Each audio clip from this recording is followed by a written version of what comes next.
Hier ook net van Shark Island af, agter die koppies, maar dit is net waar die koppies laag is, wat jy goed gaan sien, waar die koppie hoog is, sal jy niks agter dit sien nie. Daar ook kan jy die onder die skiere sien hoe dit sal lyk.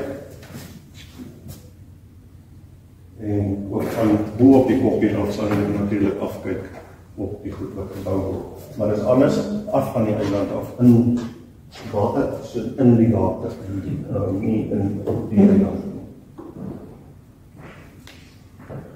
Dan het hy ook gesê, maar van sekere areas af is daar nie 'n vreeslike verskil tussen hoe dit nou lyk en hoe dit gaan lyk nie.